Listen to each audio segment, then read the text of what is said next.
दोस्तों, सी प्रोग्रामिंग में हम जब भी कोई प्रोग्राम बनाते हैं तो उसके लिए हमें इंस्ट्रक्शंस को लिखना पड़ता है। और वो इंस्ट्रक्शंस तीन टाइप की होती है। एक होती है टाइप डिक्लेरेशन इंस्ट्रक्शन, एक होती है अरिथमेटिक इंस्ट्रक्शन और एक होती है कंट्रोल इंस्ट्रक्शन। जैसे कि हम जानते हैं, हमने टाइप डिक्लेरेशन के बारे में पढ़ा जिसमें हमने डेटा टाइप को सीखा था।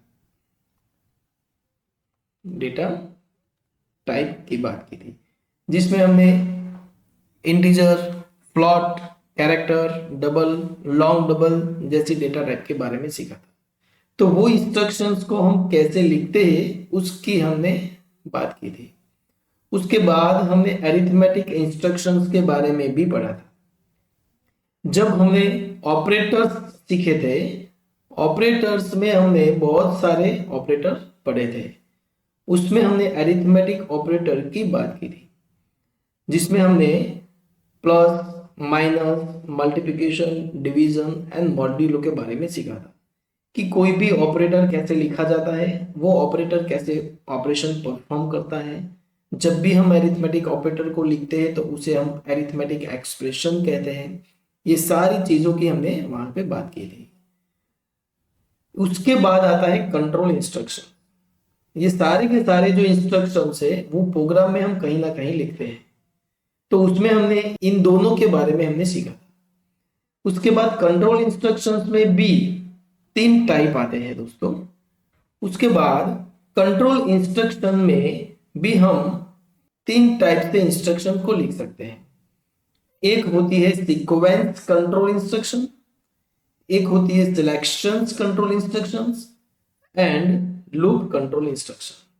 तो दोस्तों, सीक्वेंस और सिलेक्शंस के बारे में भी हमने पढ़ लिया है।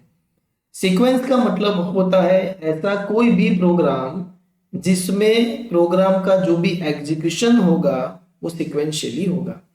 मतलब कि सपोज हमने ए और बी को इनपुट किया और उसके बाद उसका हमने सम किया ए प्लस बी और सम को हमने प्रिंट किया। तो अगर ऐसा प्रोग्राम हम बनाते हैं तो इसमें कहीं पे भी हम इफ स्टेटमेंट या लूप स्टेटमेंट या स्विच स्टेटमेंट का यूज नहीं करते। तो इस टाइप का जो प्रोग्राम होता है उसे हम बोलते हैं सीक्वेंस कंट्रोल इंस्ट्रक्शन। मतलब कि sequentially program line by line statement को एग्जीक्यूट करता है। सबसे पहले डिक्लेरेशन होता है, उसके बाद इनपुट ऑपरेशन परफॉर्म होता है, उसके बाद इनपुट किए गए वेरिएबल पर ऑपरेशन परफॉर्म होता है, समेशन ऑपरेशन, और उसके बाद जो आंसर आता है वो प्रिंट होता है। तो इस टाइप की जो इंस्ट्रक्शन होती है इसे हम कहते हैं सीक्वेंशियल कंट्रोल इंस्ट्रक्शंस। उसके बाद आता है दोस्तों selection control instruction. Selection control का मतलब होता है प्रोग्राम में हम कहीं पे भी अगर इफ एल्स स्टेटमेंट का यूज करते हैं या स्विच स्टेटमेंट का यूज करते हैं तो उस टाइप के जो भी स्टेटमेंट होते हैं उसे हम कहते हैं सिलेक्शन कंट्रोल इंस्ट्रक्शन। तो उसके बारे में भी हमने लास्ट लेक्चर में पढ़ा था।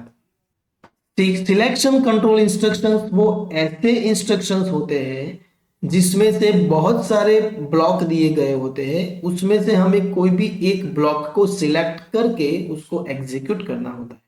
इसलिए उसे हम बोलते हैं सिलेक्शन कंट्रोल इंस्ट्रक्शंस। जैसे कि हमने मार्कशीट का प्रोग्राम बनाया था तो उसमें बहुत सारे क्लासेस थे, distinctions, first class, second class, third class and fail. तो वो सारे के सारे जो ब्लॉक थे उसमें से ब्लॉक तो एक ही एग्जीक्यूट होगा, तो उसे हम बोलते हैं सिलेक्शन कंट्रोल इंस्ट्रक्शन। जैसे कि हमने स्विच स्टेटमेंट पढ़ा था, तो स्विच में भी बहुत सारे क्लास दिए गए होते हैं, उसमें से कोई भी एक ही क्लास एग्जीक्यूट होता है, तो वो भी एक टाइप का सिलेक्शन कंट्रोल इंस्ट्रक्शन है। तो दोस्तों, ये बात हुई सीक्वेंस और सिलेक्शन कंट्रोल इंस्ट्रक्शंस की। अब जब जो हम सीखने जा रहे हैं वो है लूप कंट्रोल इंस्ट्रक्शन। तो आइए दोस्तों बात करते हैं लूप कंट्रोल इंस्ट्रक्शन की। तो लूप कंट्रोल इंस्ट्रक्शंस का मतलब होता है कहीं पे भी प्रोग्राम में अगर हमें ऐसा कोई स्टेटमेंट है जिसको हमें बार बार एग्जीक्यूट करवाना है। मतलब कि कोई भी statement again and again execute करवाना है तो उसके लिए हम जो स्टेटमेंट का यूज करेंगे उसे हम कहते हैं लूप कंट्रोल इंस्ट्रक्शंस। जैसे कि सपोज हमारे प्रोग्राम में हमें कोई एक मैसेज ऐसा है जिसे हमें 10 बार प्रिंट करवाना है। जैसे कि हेलो, हेलो मैसेज को हमें 10 बार प्रिंट करवाना है तो हम प्रिंटफ फंक्शन में इस तरह से कोड लिखेंगे और इसी स्टेटमेंट को अगर हम 10 बार लिखते हैं तो भी वो 10 बार मैसेज को प्रिंट करेगा। लेकिन कई बार ऐसी सिचुएशन होती है कि हमें कोई भी एक स्टेटमेंट को 100 बार या 200 बार या 500 बार या 1000 टाइम्स एग्जीक्यूट करवाना है। तो उस टाइम पे आपको वो same code again and again लिखना उससे अच्छा होता कि अगर आप लूप स्टेटमेंट का यूज करते। तो लूप स्टेटमेंट का यूज हम तब करेंगे जब किसी भी स्टेटमेंट को हमें बार बार एग्जीक्यूट करवाना है। अगर इस स्टेटमेंट को हमें 10 बार प्रिंट करवाना है तो हम इस मैसेज को 10 बार भी लिख सकते हैं। लेकिन उसकी जगह पे अगर हमने एक ही स्टेटमेंट को लूप के अंदर लिख लिया तो 3 स्टेटमेंट में ही हमारा प्रोग्राम खत्म हो जाएगा। तो इस टाइप का जो भी प्रोग्राम होता है उसे हम बोलते हैं लूप कंट्रोल इंस्ट्रक्शन। दोस्तों, लूप कंट्रोल इंस्ट्रक्शंस हमारे पास 3 टाइप के होते हैं। एक होता है फॉर लूप, एक होता है व्हाइल लूप और एक होता है डू व्हाइल लूप। ये तीनों के तीनों लूप कंट्रोल इंस्ट्रक्शंस है, मतलब तीनों का काम सेम ही है। आपको जो भी पसंद आए आप उसका यूज कर सकते हैं, लेकिन हमें तीनों के तीनों स्टेटमेंट आने चाहिए, क्योंकि जो काम फॉर लूप से हम करते हैं वही काम हम व्हाइल लूप से भी कर सकते हैं, डू व्हाइल लूप से भी कर सकते हैं। लेकिन आपको जो पसंद आए आप उस लूप का यूज कर सकते हैं। तो सबसे पहले हम बात करते हैं फॉर लूप की। तो प्रोग्राम के अंदर अगर आपको फॉर लूप का यूज करना है तो आपको इस सिंटैक्स को फॉलो करना पड़ेगा। इस सिंटैक्स में सबसे आगे हमने जो लिखा फॉर, जो कि एक की वर्ड है जिसका यूज हम लूप के लिए करते हैं। फॉर के अंदर यहाँ पे पैरेंथेसिस में हमने 3 सेक्शन को लिखा है। यहाँ पे हमारे पास 3 सेक्शन है। एक है इनिशियलाइजेशन सेक्शन, एक है कंडीशन सेक्शन और तीसरा है इंक्रीमेंट और डिक्रीमेंट सेक्शन। तो दोस्तों, जैसे कि हम जानते हैं कभी भी हमें अगर कोई ऐसा प्रोग्राम बनाना है जिसमें हमें लूप का यूज करना है तो आपको सबसे पहले ये बात ध्यान में रखनी है कि उस लूप की शुरुआत आपको कहां से करनी है।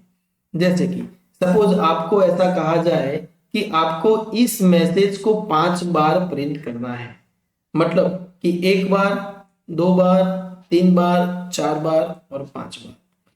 तो लूप के अंदर ऐसा कोई एक वेरिएबल होना चाहिए जो कि इस वेरिएबल की वैल्यू में काउंटिंग करेगा कि 1 बार प्रिंट हो गया, 2 बार प्रिंट हो गया, 3 बार प्रिंट हो गया, 4 बार और 5 बार। तो उस तरह से उस लूप की शुरुआत हम कहां से करेंगे वो सबसे पहले आपको ध्यान में रखना है। तो उसके लिए जो सेक्शन का यूज होता है उसे हम बोलते हैं इनिशियलाइजेशन सेक्शन, जहां पे हमने यहाँ पे लिखा है सेमीकोलन, मतलब कि ये एक स्टेटमेंट है। तो इनिशियलाइजेशन स्टेटमेंट हमने जो लिखा है उस जगह पे आप कोई भी एक वेरिएबल को इनिशियलाइज कर सकते हैं, जैसे कि i is equal to 1 semicolon. तो यहाँ पे हमने जो i इज इक्वल टू 1 लिखा वो यहाँ पे हम लिखेंगे, मतलब कि लूप की जो शुरुआत है वो हम 1 से कर रहे हैं, उसका मतलब ये हुआ। अब उस लूप को आपको कब तक घुमाना है तो उसको हम कहेंगे कंडीशन, मतलब कि लूप को आपको 10 बार घुमाना है, 5 बार घुमाना है, 100 बार घुमाना है कि 1000 बार घुमाना है। तो वो आप स्टेटमेंट जो भी लिखेंगे वो आप लिखेंगे यहाँ पे कंडीशन की जगह पे। मतलब कि सपोज यहाँ पे हमने लिखा I less than equal to 10, तो वो स्टेटमेंट हम यहाँ पे लिखेंगे कंडीशन की जगह पे। तो ये लूप जो होगा वो स्टार्ट होगा 1 से और फिरेगा कब तक, जब तक I की value less than equal to 10 होगी तब तक, मतलब कि 10 बार। और उसके बाद दोस्तों लास्ट में जो स्टेटमेंट आता है उसे हम बोलते हैं इंक्रीमेंट और डिक्रीमेंट सेक्शन। तो जैसे कि आपको इस स्टेटमेंट को 5 बार प्रिंट करवाना है, तो 1 बार, 2 बार, 3 बार, 4 बार और 5 बार, मतलब कंटिन्यूअस उस वैल्यू का इंक्रीमेंट होता है। तो आपको इस सेक्शन की जगह पे या तो इंक्रीमेंट या तो डिक्रीमेंट ऑपरेटर को लिखना है। जैसे कि इस प्रोग्राम को हमें 1 से 10 बार घुमाना था, तो यहां पे हम स्टेटमेंट लिखेंगे या तो I is equal to I plus 1। तो यहां पे हमने लिखा I is equal to I plus 1, उसकी जगह पे हम I प्लस प्लस भी लिख सकते हैं, दोनों का मतलब सेम है। तो अब दोस्तों ये काम कैसे करेगा, सबसे पहले इनिशियलाइजेशन सेक्शन में हमने लिखा I इज इक्वल टू 1, हमने कंडीशन में लिखा I less than equal to 10 and increment decrement section में हमने लिखा I is equal to I plus 1। सबसे पहले I इज इक्वल टू 1, उसके बाद कंडीशन चेक करेगा कि I की जो वैल्यू है वो 10 से लेस देन इक्वल टू है। अगर ये कंडीशन ट्रू होगी तो ब्लॉक के अंदर, यहां पे हमने जो ब्लॉक किया है ये फॉर लूप का ब्लॉक है, तो इस ब्लॉक के अंदर आपका कंट्रोल जाएगा और यहाँ पे आपने जो भी स्टेटमेंट लिखे होंगे वो स्टेटमेंट एग्जीक्यूट होंगे। और एग्जीक्यूट हो जाने के बाद यहां से आपके वेरिएबल का इंक्रीमेंट होगा I is equal to I plus 1, मतलब कि I की कीमत पहले 1 थी, तो ये स्टेटमेंट जब एग्जीक्यूट होगा तो I की वैल्यू यहां पे हो जाएगी 2। अब ये कंडीशन चेक करेगा कि 2 लेस देन इक्वल टू 10, मतलब I की वैल्यू अब 2 हो गई। ये जो इनिशियलाइजेशन सेक्शन है ये फॉर लूप में एक ही बार एग्जीक्यूट होगा, उसके बाद वो इंक्रीमेंट डिक्रीमेंट और कंडीशंस को ही रन करेगा। तो अब यहाँ पे I की वैल्यू 2 हो गई, तो ये चेक करेगा 2 less than equal to 10, yes, तो अंदर जाएगा, उसके स्टेटमेंट को एग्जीक्यूट करेगा, उसके बाद फिर से यहां से इंक्रीमेंट होगा और I की वैल्यू अब हो जाएगी 3। फिर से ये कंडीशन चेक करेगा 3 less than equal to 10, yes, अंदर जाएगा, स्टेटमेंट एग्जीक्यूट करा। इस तरह से ये 10 बार लूप को घुमाएगा। I की वैल्यू जब 11 होगी तो यहां पे कंडीशन चेक करेगा 11 less than equal to 10, no. Condition जब भी फॉल्स होगी तो आपका लूप टर्मिनेट होगा, यहां से कंट्रोल सीधा बाहर। तो फॉर लूप किस तरह से काम करता है हमने ये सीखा। उसके बाद हम सीखते हैं व्हाइल लूप के बारे में। तो दोस्तों ये व्हाइल लूप की सिंटैक्स है, सेम उसी तरह से काम करेगा, लेकिन यहाँ पे initialization, condition and increment decrement section को 3 अलग अलग स्टेटमेंट में डिवाइड कर दिया है। सबसे पहले आप जब भी व्हाइल लूप लिखेंगे उसके ऊपर आपको वेरिएबल का इनिशियलाइजेशन करना पड़ेगा, मतलब कि जो हमने लूप के अंदर I इज इक्वल टू 1 लिखा था वो हम लिखेंगे यहाँ पे। उसके बाद व्हाइल के अंदर हमने ये जो कंडीशन लिखी वहां पे हम लिखेंगे condition I less than equal to 10, और इंक्रीमेंट डिक्रीमेंट सेक्शंस लास्ट में आएगा और वहां पे हम लिखेंगे I plus plus. Program same उसी तरह से काम करेगा। सबसे पहले इनिशियलाइज एक ही बार होगा, उसके बाद कंडीशन चेक करेगा I less than equal to 10, yes, यहाँ पे आपने जो भी स्टेटमेंट लिखे होंगे वो एग्जीक्यूट हो गए।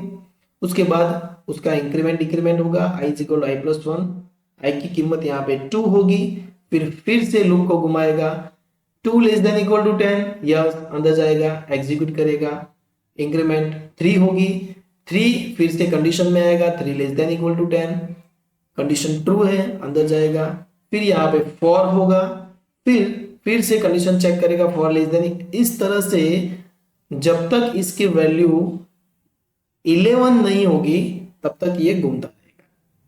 तो वाइल लूप भी उसी तरह से काम करता है। तो आइए अब बात करते हैं डू वाइल लूप की। दोस्तों ये डू वाइल लूप की सिंटैक्स है।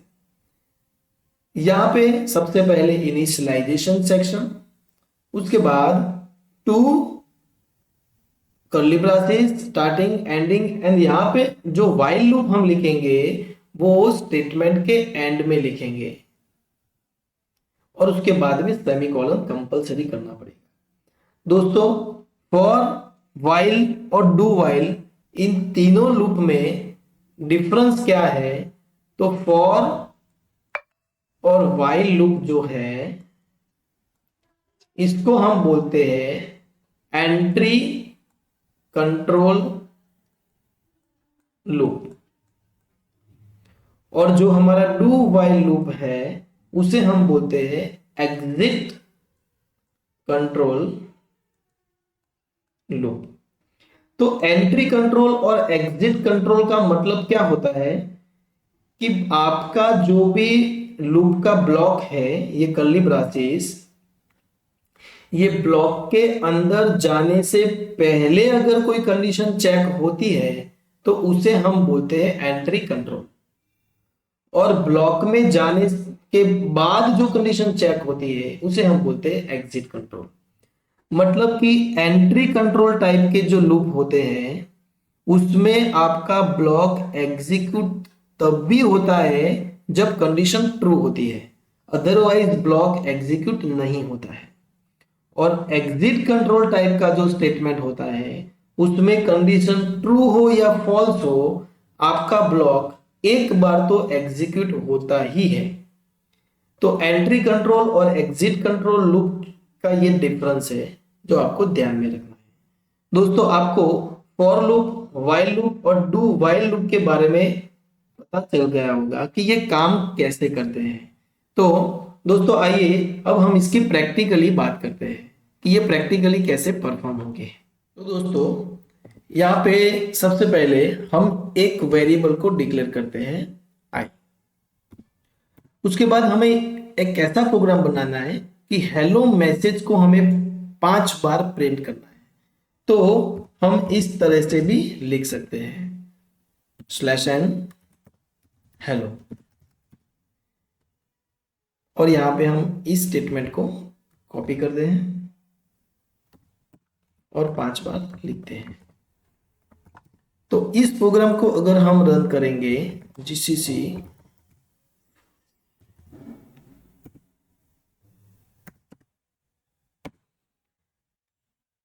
तो ये हमें 5 बार मैसेज प्रिंट करके दे देगा, लेकिन ये एक प्रॉपर वे नहीं है किसी भी मैसेज को प्रिंट करने के लिए। तो हम यही प्रोग्राम अगर लूप से करें तो कैसे करते हैं? तो सबसे पहले ये प्रोग्राम हम फॉर लूप से करते हैं। तो फॉर लूप में सबसे पहला जो हमारा सेक्शन था वो था इनिशियलाइजेशन सेक्शन। हमें 5 बार प्रिंट करना है, तो लूप की शुरुआत हम 1 से करेंगे। लूप कहां तक घूमेगा? तो 5 तक घूमेगा, मतलब 5 बार ये वेरिएबल की वैल्यू इंक्रीमेंट होगी, और यहां पे हम लिखेंगे i++। तो ये लूप हमारी 5 बार मैसेज को प्रिंट करेगी। इसे हम सेव करते हैं और यहां पे हम इसे रन करते हैं।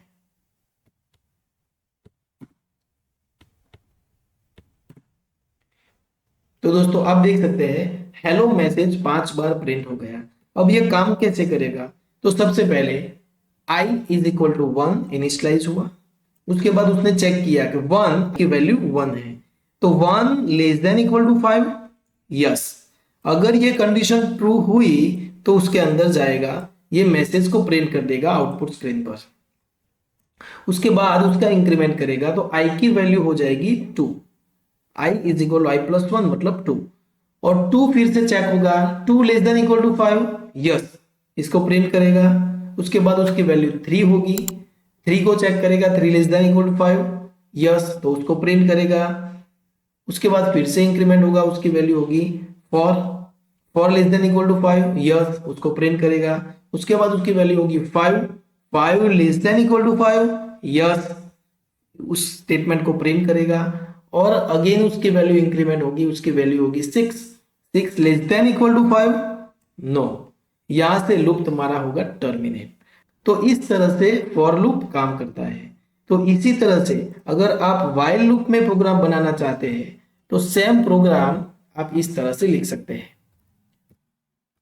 While I less than equal to 5, और इंक्रीमेंट सेक्शन को आपको लिखना है यहां पे नीचे। अगर हम इस प्रोग्राम को एग्जीक्यूट करेंगे तो इसका भी आउटपुट हमें सेम ही मिलेगा।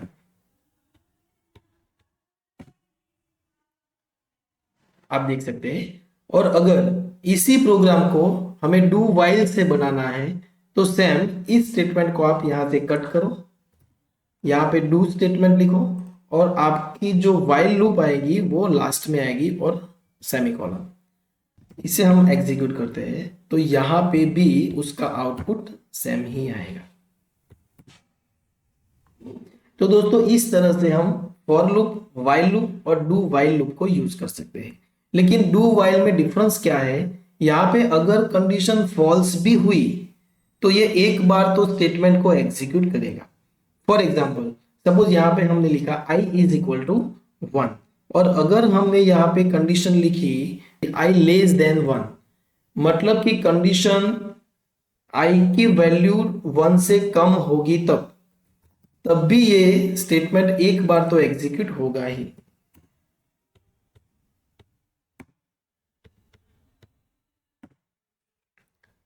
तो आप देख सकते हैं उसने एक बार स्टेटमेंट को एग्जिट किया।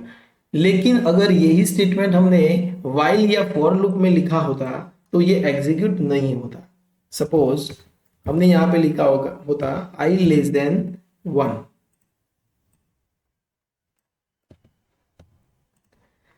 तो वाइल लूप में ये काम नहीं करेगा। अगर हम इसे एग्जीक्यूट करते हैं तो आप देख सकते हैं दोस्तों यहाँ पे हमें मैसेज प्रिंट नहीं हुआ, क्योंकि हम पहले कंडीशन चेक करते हैं उसके बाद हम स्टेटमेंट्स को एग्जीक्यूट करते हैं। अगर ये स्टेटमेंट ट्रू हुआ तब भी ये स्टेटमेंट को एग्जीक्यूट करेगा, उसे हम बोलते हैं एंट्री कंट्रोल। वाइल लूप और फॉर लूप में भी हम ये काम नहीं कर सकते हैं, लेकिन डू वाइल में एक बार तो स्टेटमेंट एग्जीक्यूट होगा ही। तो दोस्तों ये बात हुई फॉर लूप, वाइल लूप और डू वाइल लूप के बारे में।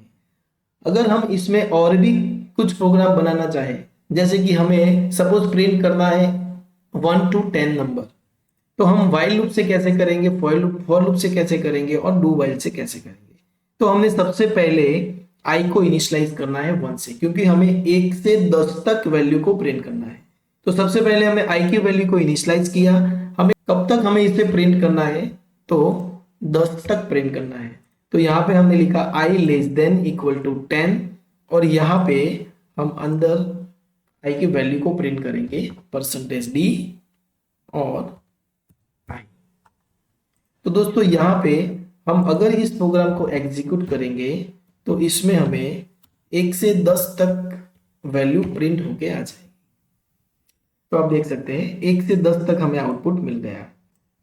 अगर यही प्रोग्राम आप डू वाइल से करते हैं तो आपको कंडीशंस को नीचे लिखना है और ऊपर आपको लिखना है डू, तो हमें सेम ही आउटपुट यहां पे भी मिलेगा।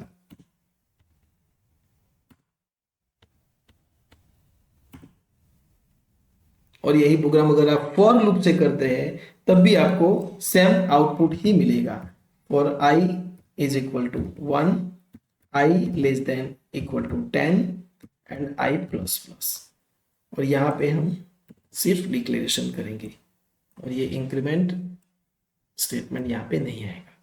तो दोस्तों इसका भी आउटपुट हमें सेम ही मिलेगा। अगर हम इसे एग्जीक्यूट करते हैं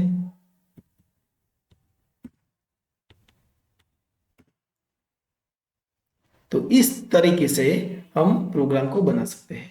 दोस्तों अगर आपको इसको रिवर्स ऑर्डर में प्रिंट करना है, जैसे कि लूप की शुरुआत होनी चाहिए 10 से और 10, 9, 8, 7, 6, 5, 4, 3, 2 और 1, इस तरह से हमें आउटपुट को प्रिंट करवाना है। तो लूप की शुरुआत हमें यहां से करनी होगी 10 से।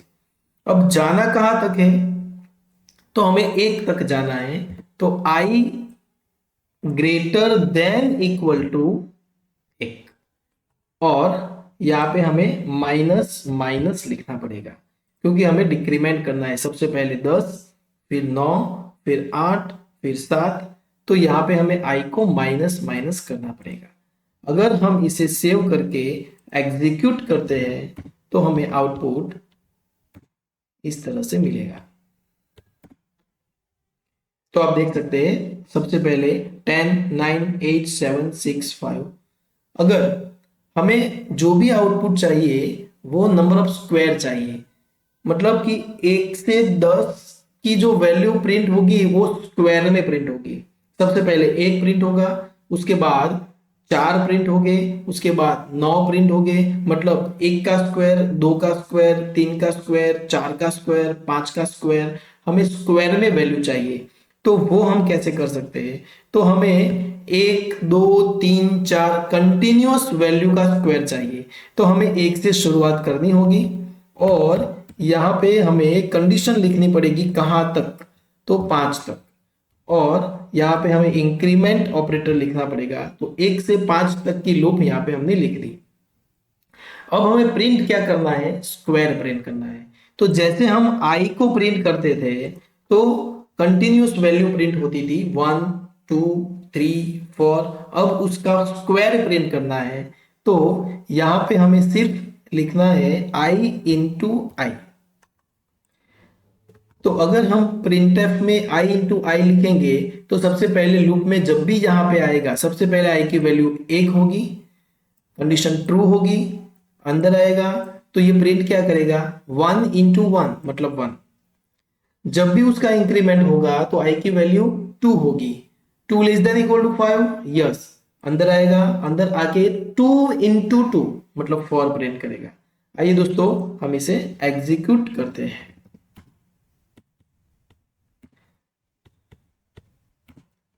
तो इसका आउटपुट आप देख सकते हैं, 1, 4, 9, 16, 25।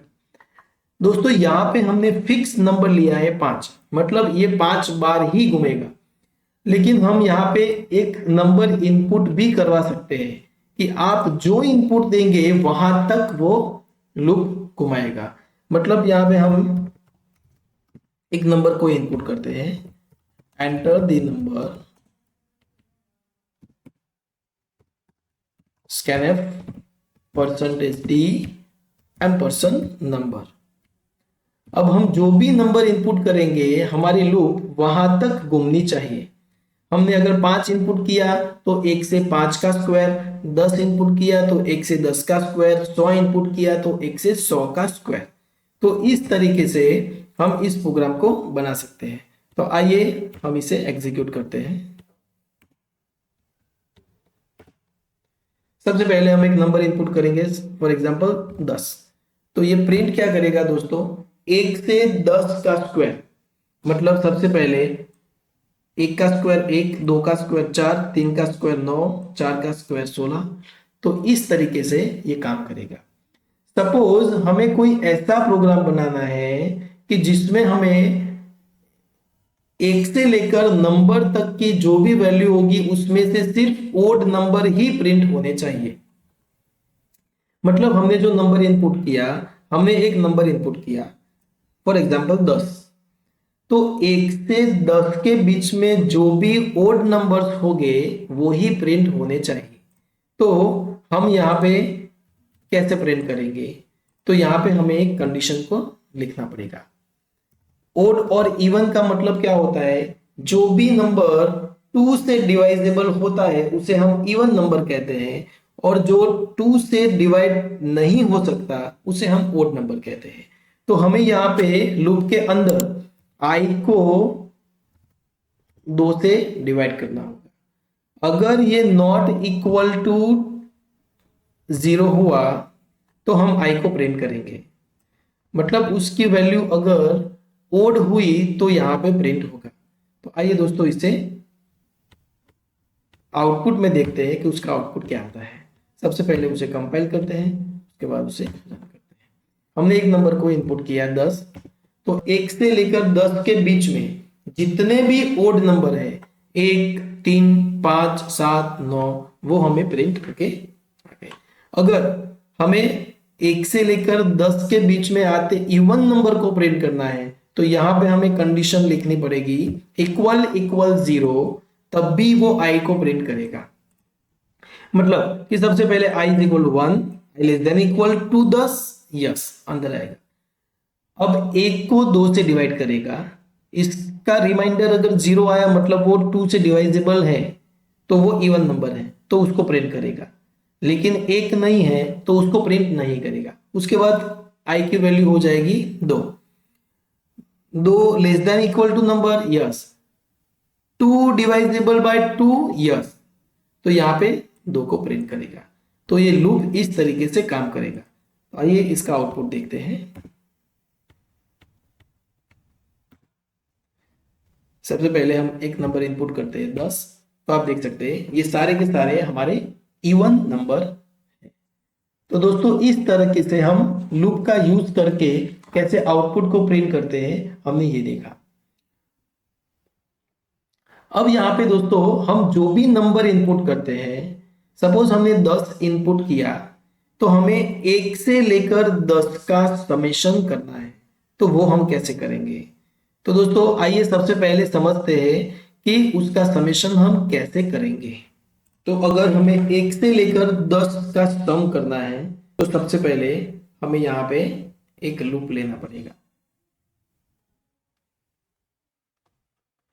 For I is equal to 1, I less than equal to number and I plus plus। और उसके अंदर सबसे ऊपर हमने वेरिएबल डिक्लेयर किए होंगे इंटीजर, नंबर, आई एंड एक सम नाम का वेरिएबल होगा जो कि हमें फाइंड आउट करना है। उसकी स्टार्टिंग वैल्यू होगी 0। तो अब लूप के अंदर सबसे पहले आई की वैल्यू 1 है। सपोज नंबर हमारा 10 दिया हुआ है, यहाँ पे नंबर हमारा 10 है, तो 1 less than equal to 10, yes. तो अंदर आके हमें समेशन करना है, sum is equal to sum plus i, और उसके बाद हमें प्रिंट कर देना है सम को, प्रिंट एफ परसेंटेज डी और सम। अब ये किस तरीके से काम करेगा दोस्तों। सबसे पहले i की वैल्यू 1 है, सबसे पहले i इज इक्वल टू 1 है और सम की वैल्यू भी 0 है। और जब भी ये स्टेटमेंट एग्जीक्यूट होगा अंदर sum is equal to sum plus i, तो यहाँ पे sum is equal to sum plus i का मतलब हुआ sum plus i is equal to, यहाँ पे वैल्यू हमें मिलेगी 1। उसके बाद ये लूप अंदर फिरेगा तो i की वैल्यू प्लस प्लस होके i की वैल्यू हो जाएगी 2। तो यहाँ पे सम कितना था हमारे पास, सम इज इक्वल टू 1 था जो कि हमने लास्ट फाइंड आउट किया था। तो अब जब भी ये sum is equal to sum plus I execute फिर से होगा तो सम की जो वैल्यू थी वो थी 1 और i की वैल्यू थी यहाँ पे 2। तो sum is equal to sum plus i मतलब 1 प्लस 2 इज इक्वल टू 3। अब ये लूप घूमेगा तो i की वैल्यू यहां पे हो जाएगी 3 और सम की वैल्यू हमने जो लास्ट फाइंड आउट की थी वो थी 3। तो अब जब भी अंदर का स्टेटमेंट एग्जीक्यूट होगा sum is equal to sum plus i, तो सम की वैल्यू थी 3 प्लस आई की वैल्यू अभी हमने जो इंक्रीमेंट की तो वो हुई 3, तो 3 प्लस 3 इज इक्वल टू 6। अब i इज इक्वल टू 4 होगा, सम की वैल्यू हमने जो फाइंड आउट की वो है 6 और sum is equal to sum plus i जो स्टेटमेंट एग्जीक्यूट होगा उसमें 6 प्लस 4 हो गए तो वो हो जाएगी 10। उसी तरह i की वैल्यू 5 होगी, सम की वैल्यू हमने जो फाइंड आउट की वो है 10, तो सम इज इक्वल टू सम मतलब 10 प्लस आई 5 मतलब 15, 10 प्लस 5 इज इक्वल टू 15। अगर हमने नंबर की वैल्यू अगर यहाँ पे 5 इनपुट की होती तो यहाँ पे हमें आंसर मिलता 15। तो ये इस तरीके से काम करता है। आइए दोस्तों प्रैक्टिकली हम बात करते हैं कि अगर हम नंबर की वैल्यू 5 इनपुट करें तो हमें 15 आंसर मिलता है कि नहीं। दोस्तों यहाँ पे हमने सबसे पहले आई नंबर एंड सम को डिक्लेयर किया। सम की स्टार्टिंग वैल्यू यहाँ पे 0 है। हमने एक नंबर को इनपुट किया, यहाँ पे एक लूप लिखा i is equal to 1, i less than equal to number i plus plus, और sum is equal to sum plus i। ये लूप खत्म होने के बाद हम सम को प्रिंट कर रहे हैं यहाँ पे, तो उसका आंसर अगर हम 5 इनपुट करें तो उसका आंसर 15 आना चाहिए। तो आइए दोस्तों हम इसे एग्जीक्यूट करते हैं।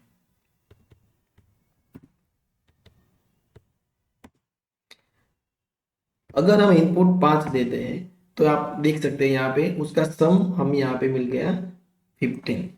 आइए दोस्तों एक और प्रोग्राम सीखते हैं।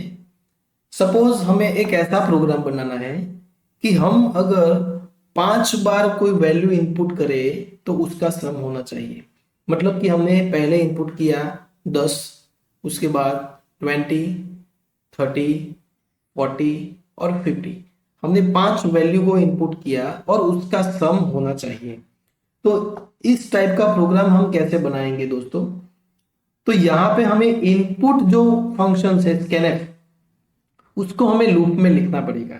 जैसे कि हमारे पास एक नंबर नाम का वेरिएबल है और एक सम नाम का वेरिएबल है, उसकी स्टार्टिंग वैल्यू 0 है, और एक आई नाम का वेरिएबल है। हमने यहाँ पे एक लूप लिखा, हमें 5 बार वैल्यू इनपुट करनी है, तो हमने i इज इक्वल टू 1 से इनिशियलाइज किया, i less than equal to 5 and i plus plus.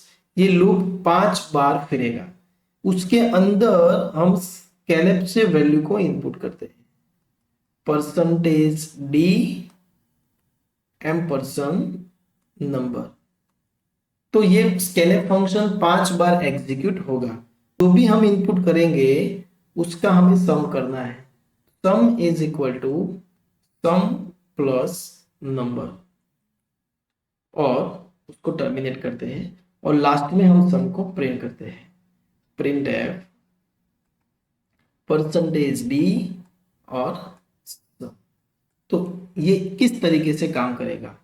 तो सबसे पहले हमने नंबर सम और आई को डिक्लेयर किया, उसके बाद i is equal to 1, i less than equal to 5, i plus plus. ये जो लूप है हमारी 5 बार घूमेगी। पहली बार जब लूप फिरेगी तो ये स्टेटमेंट हमारा एग्जीक्यूट होगा। तो आउटपुट स्क्रीन पर आपको एक नंबर को इनपुट करना पड़ेगा। सपोज आपने यहाँ पे इनपुट किया 10, तो जो भी आपने इनपुट किया वो नंबर नाम के वेरिएबल में स्टोर हो जाएगा। तो नंबर नाम का जो वेरिएबल है उसकी वैल्यू हमारी हो जाएगी 10, और सम की वैल्यू तो हमारी 0 थी।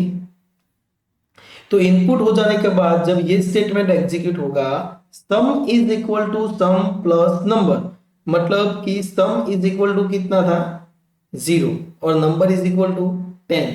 तो अब जो सम की वैल्यू हमें मिली वो कितनी मिल जाएगी?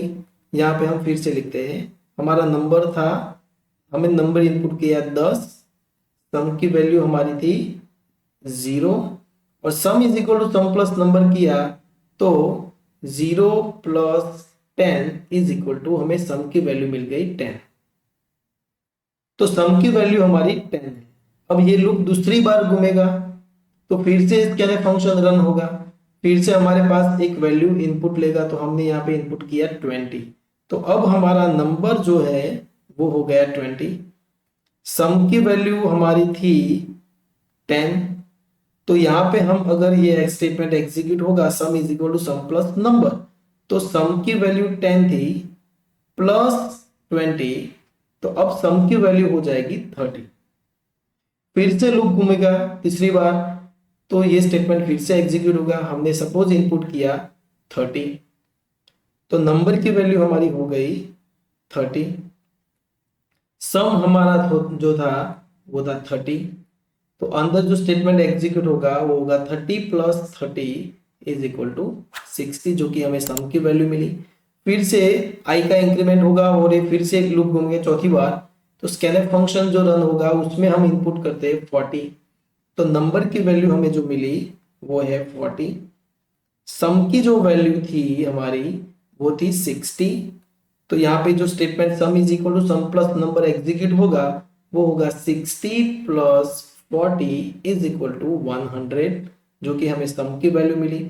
और लास्ट टाइम अगर ये लूप घूमेगा तो हम एक वैल्यू इनपुट करेंगे 50, जो कि होगी हमारी वैल्यू नंबर की, नंबर इज इक्वल टू 50।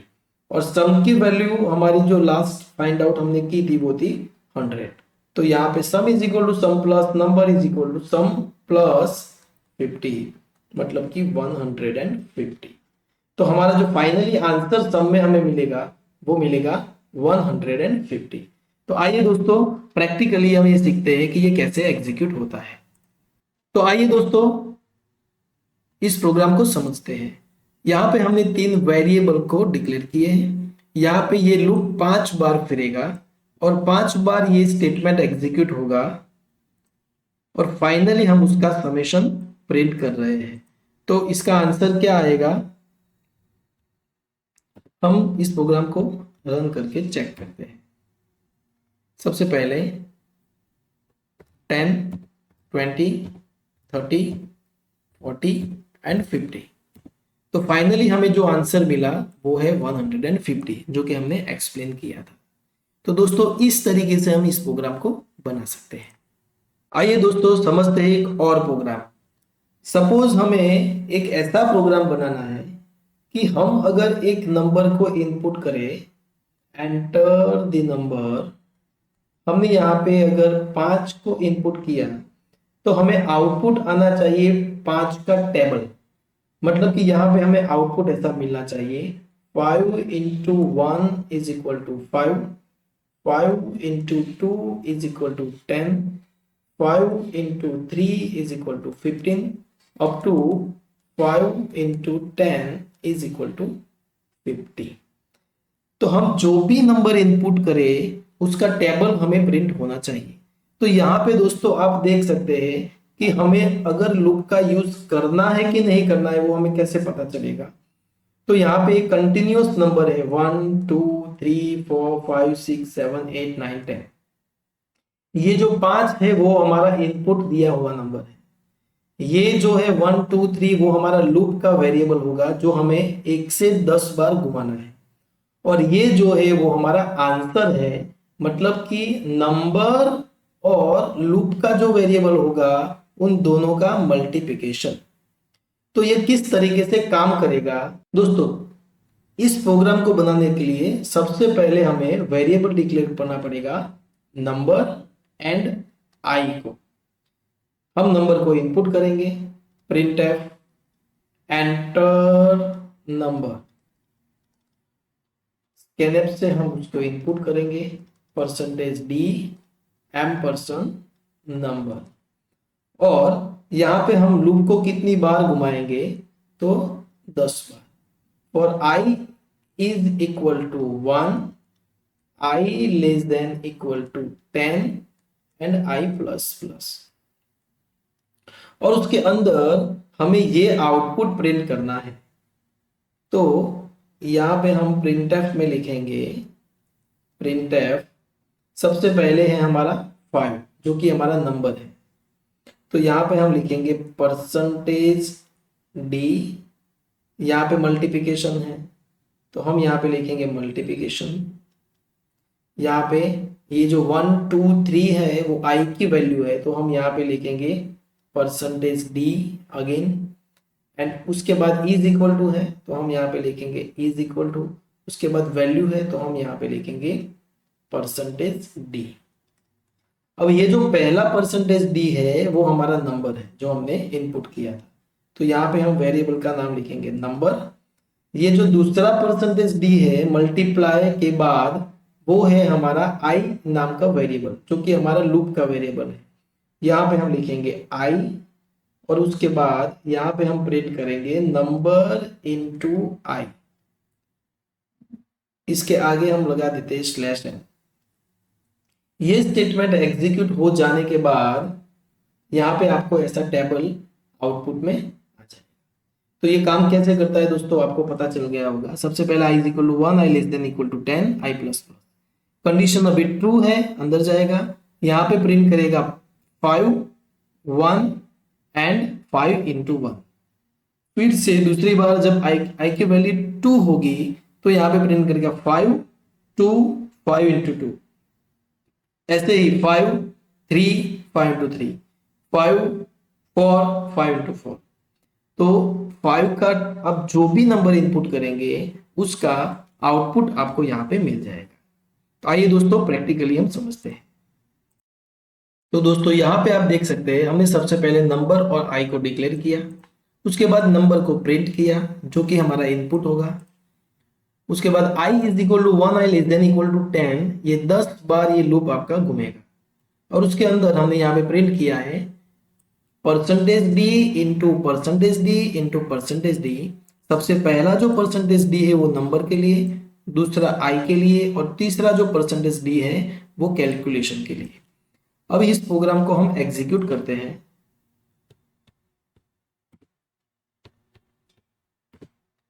तो आप देख सकते हैं दोस्तों, सपोज हम यहाँ पे 5 इनपुट करेंगे तो हमें 5 का टेबल मिल गया। 5 into 1 5 into 2 is equal to 10, 5 into 3 15, 5 into 4 20। तो इस तरह से हम ये प्रोग्राम बना सकते हैं। दोस्तों आइए अब बात करते हैं ब्रेक और कंटिन्यू स्टेटमेंट की। तो ब्रेक और कंटिन्यू का मतलब क्या होता है? Break statement and continue. Break और कंटिन्यू स्टेटमेंट दोनों कीवर्ड हैं। ब्रेक का यूज होता है किसी भी लूप को टर्मिनेट करने के लिए, मतलब किसी भी लूप से अगर आपको बाहर जाना है तो आप ब्रेक का यूज करते हैं। जैसे कि हमने स्विच स्टेटमेंट में भी पढ़ा था कि स्विच में अगर जब भी ब्रेक एग्जीक्यूट होता है तो आपके स्विच केस के बाहर वो कंट्रोल निकल जाता है। तो अगर आपको लूप को ब्रेक करना है तो आपको ब्रेक स्टेटमेंट का यूज करना है। फॉर एग्जांपल सपोज इस प्रोग्राम में हमने एक नंबर को इनपुट किया और यहाँ पे हमने 1 से लेकर नंबर तक लूप को घुमाया है।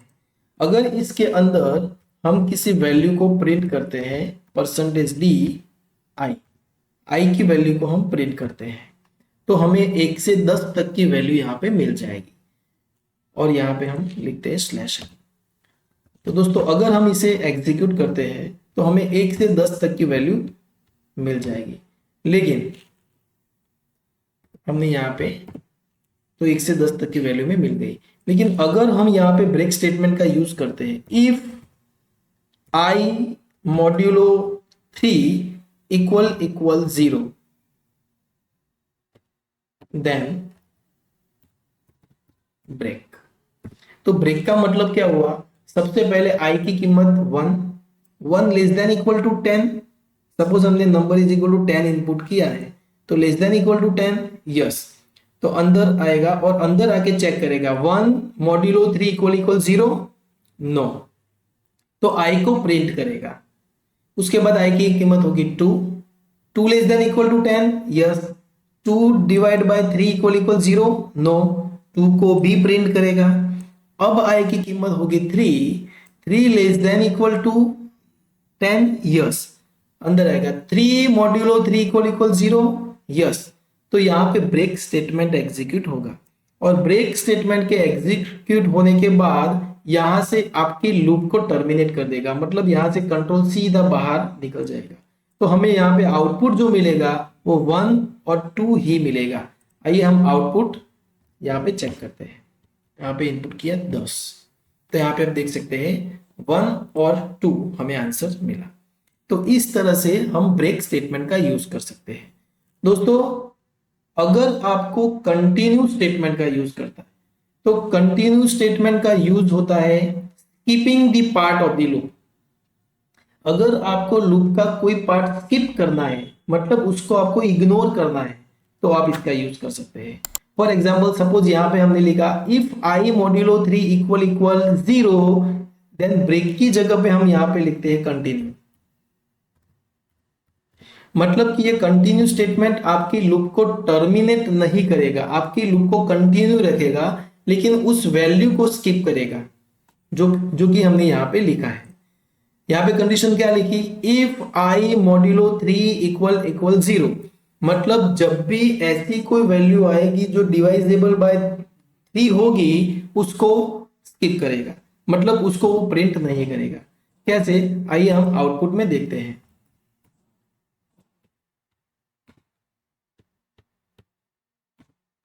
हमने यहाँ पे नंबर इनपुट किया 10, तो आप देख सकते हैं 1 2, उसके बाद 3 स्किप हो गया, और 4 5 6 स्किप हो गया, 7 8 9 स्किप हो गया।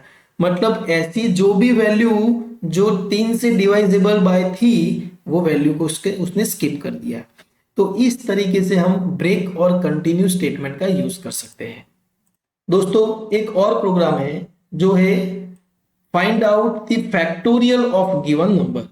सपोज हमारे पास यहाँ पे एक नंबर दिया हुआ है और उसका हमें फैक्टोरियल फाइंड आउट करना है। तो फैक्टोरियल का मतलब क्या होता है, फैक्टोरियल का मतलब होता है दिया गया जो भी नंबर है एक से उस नंबर तक का मल्टीप्लिकेशन। जैसे कि सपोज आपको दिया गया है एक नंबर, आपको दिया गया है 3 नंबर, और 3 का आपको फैक्टोरियल फाइंड आउट करना है। तो उसका मतलब होता है 1 इंटू 2 इंटू 3, तो उसका जो फैक्टोरियल आएगा वो होगा 6। जैसे कि आपको एक नंबर दिया गया है 5, और 5 का आपको फैक्टोरियल निकालना है, तो उसका मतलब हुआ 1 into 2 into 3 into 4 into 5 is equal to 120। Suppose आपको 4 का फैक्टोरियल निकालना है, तो उसका मतलब होगा 1 इंटू 2 इंटू 3 इंटू 4, उसका मतलब हुआ 24। तो फैक्टोरियल हम कैसे फाइंड आउट करते हैं, तो इस तरीके से हम फैक्टोरियल को फाइंड आउट कर सकते हैं। फॉर एग्जाम्पल सपोज हमें एक नंबर दिया है, एंटर द नंबर, यहाँ पे हमने इनपुट किया 5, तो उसका हमें फैक्टोरियल निकालना है। तो वो कैसे काम करेगा, तो हमें 1 से लेकर उस नंबर तक का कैलकुलेशन करना होगा। I is equal to 1, I less than equal to number and I plus plus, और उसके अंदर हमने एक फैक्ट f नाम का वेरिएबल लिया होगा, उसकी स्टार्टिंग कीमत होगी 1। तो यहाँ पे हम कैलकुलेशन करेंगे f is equal to f into I. Program यहाँ पे हम प्रिंट करेंगे, print f factorial is equal to f। तो ये काम कैसे करेगा, सबसे पहले हमने नंबर दिया था 5, तो 5 बार ये लूप घूमेगा। I is equal to 1, I less than equal to 5, yes अंदर जाएगा। f is equal to f into i, मतलब f की कीमत सबसे पहले यहाँ पे I इज इक्वल टू 1 है, f इज इक्वल टू भी 1 है, तो f into I, f into I is equal to 1 होगा। उसके बाद ये लूप घूमेगा, तो i की कीमत यहाँ पे होगी 2, f की कीमत तो 1 ही थी, तो यहाँ पे होगा 1 इंटू 2 इज इक्वल टू 2। यहाँ पे i की कीमत 3 होगी, f की वैल्यू यहाँ पे 2 है, तो यहाँ पे होगा 2 into 3 is equal to 6। i की वैल्यू यहाँ पे 4 होगी, f यहाँ पे हमें 6 मिला, तो 6 इंटू 4 इज इक्वल टू 24, और जब i की वैल्यू 5 होगी, यहाँ पे f में 24 मिला है, तो 24 इंटू 5 इज इक्वल टू 120। तो फैक्टोरियल अगर आपको फाइंड आउट करना है तो वो इस तरीके से हम फाइंड आउट कर सकते हैं। तो आइए प्रैक्टिकली हम सीखते हैं कि फैक्टोरियल कैसे फाइंड आउट करते हैं। सबसे पहले यहाँ पे हमने एक i number and f is equal to 1, यहाँ पे हम f इज इक्वल टू 0 नहीं ले सकते, क्योंकि अगर हमने f इज इक्वल टू 0 लिखा तो उसका जब कैलकुलेशन करेंगे तो मल्टीप्लिकेशन में ऑलवेज आपको 0 आंसर ही मिलेगा। तो यहाँ पे हम लिखेंगे f is equal to f into i. ये लूप आपने जो भी नंबर इनपुट किया होगा उतनी बार घूमेगा। सपोज आपने 5 नंबर इनपुट किया है तो i is equal to 1, i less than equal to number 5 times ये लूप घूमेगा। सबसे पहले f is equal to f into i करेगा, जो कि हमने सीखा। तो आइए दोस्तों इस प्रोग्राम को हम एग्जीक्यूट करके चेक करते हैं। सबसे पहले कंपाइल और एग्जीक्यूट। हमने 5 इनपुट किया तो ये उसका फैक्टोरियल है 120। तो इस तरीके से हम फैक्टोरियल को फाइंड आउट कर सकते हैं। तो दोस्तों आज हमने ये सारे फॉर लूप, व्हाइल लूप और डू व्हाइल से जो भी बेसिक प्रोग्राम बनते हैं हमने उसकी बात की। आपको अगर कोई भी डाउट है तो आप कमेंट में जरूर लिखना। आगे भी हम फॉर लूप, व्हाइल लूप और डू व्हाइल के बहुत सारे प्रोग्राम बनाने वाले हैं। नेक्स्ट लेक्चर में हम पढ़ेंगे कि पैटर्न कैसे प्रिंट करते हैं, और बहुत सारे ऐसे भी प्रोग्राम हैं जो कि suppose find out the sum of the digit of accepted number, reverse number, ये सारे प्रोग्राम हम नेक्स्ट लेक्चर में पढ़ने वाले हैं। तो दोस्तों तब तक के लिए keep learning and keep watching.